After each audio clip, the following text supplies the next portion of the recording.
Guys, কেমন আছেন আপনারা সবাই? আশা করি সবাই ভালো আছেন। অনেক দিন পর আমার বিড়ালদের এই তো ওদেরকে নিয়ে চলে আসলাম আপনাদেরকে দেখানোর জন্যে। তো এই যে জ্যাসি, পুচকু আর ছোট বাচ্চাগুলো শুয়ে আছে হচ্ছে খাঁচার ভিতরে। সন্ধ্যার টাইম করে খাঁচার মধ্যে বন্ধ রাখি, যেহেতু ফ্লোর অনেক বেশি ঠান্ডা থাকে, আমাদেরই কিন্তু মোজা পরে থাকতে হয়। এই জন্যই মূলত বিড়ালদেরকে এই কাপড়টা আমি ধুয়ে দিয়েছি, আজকে আবার বিছিয়ে দিলাম। তারপরে যে লিটার দিয়ে রেখেছি, এখানে হচ্ছে দুইটা বিড়াল আরাম করছে। তো একটা ভাইয়া কমেন্ট করেছে, আপু বিড়ালের কান এত বড় বড়, ওদের কানে কি তেলাপোকা যায় না? ওদের কানে কোনো পোকামাকড় যায় না? কথাটা ভালোই বলেছে। তাহলে বলে দেই, আসলে কান তো শুধু বিড়ালেরই না, কান তো আমাদেরও আছে। ওদেরকে পরিষ্কার করে রাখলে কিন্তু ঘরে তেলাপোকা, অন্য সব পোকামাকড়গুলো কিন্তু কমই হয়। আবার যদি দেখা গেল অপরিষ্কার করে রাখি, আমার ঘর দুয়ারেও যেমন তেলাপোকা থাকবে, আর হচ্ছে বিড়ালের কানে হোক বা হচ্ছে আমাদের কানে হোক তেলাপোকা জমবে বা যাবে, স্বাভাবিক। তো ভাই, এটা আপনি কেমন প্রশ্ন করলেন জানি না। তো যাই হোক, কান তো কানই, আমাদের কানেও মানে পোকামাকড় যেতে পারে, বিড়ালের কানেও কিন্তু পোকামাকড় যেতে পারে। এটা বিশেষ কোনো কারণ নাই। একটু পরিষ্কার থাকলেই কিন্তু বিড়াল যদি যত্ন করে রাখতে পারেন, তাহলে কিন্তু পোকামাকড় নিয়ে ওরা খেলাধুলা করবে, কিন্তু পোকামাকড় ওদের কানে যাবে না। আমার ঘর যেহেতু নিট অ্যান্ড ক্লিন রাখার চেষ্টা করি সবসময়, আমার পোকামাকড় ঘরে কম হয়। আর মাস গেলে একটু মেডিসিন ইউজ করি আমি আমার বিড়ালদের ভালোর জন্য, আমার ঘরে যেন তেলাপোকা বা অন্য সব পোকামাকড় না হয়, তখন বিড়ালদেরকে অনেক সেভ করে রাখতে হয়।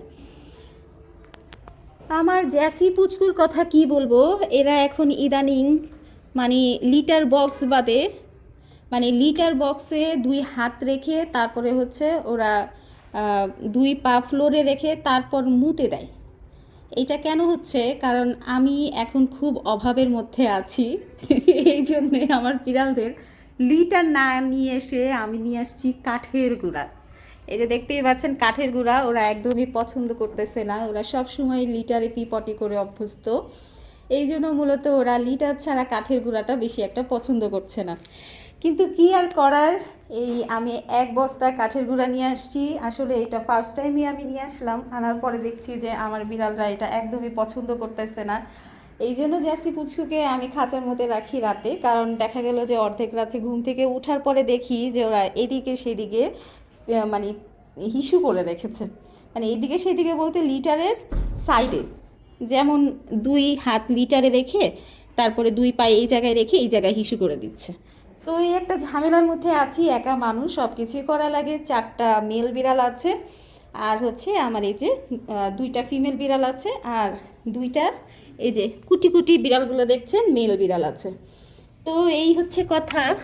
তো এই দুইটা একজন নেওয়ার কথা বলেছিল, তারপরে আর ওনার অসুবিধা হচ্ছিল কি কারণে এটা আসলে বলতে পারবো না। উনি বললো যে আপু আর নিতে পারবো না। তো আর তো কিছু করার নাই, কি আর করার।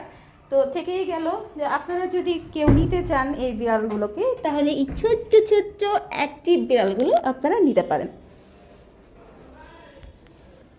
এরা সারাদিন খাবে, ঘুমাবে, পিপটি করবে, ওদের এই কাঠের গুঁড়া নিয়ে কোনো সমস্যা নাই। ওরা যেহেতু ছোট ছোট, ওদেরকে ট্রেনটা সেভাবেই করাচ্ছি, যেটাতেই দিব না কেন সেটাতেই এখন ট্রেন্ড হয়ে যাবে, এটাই স্বাভাবিক।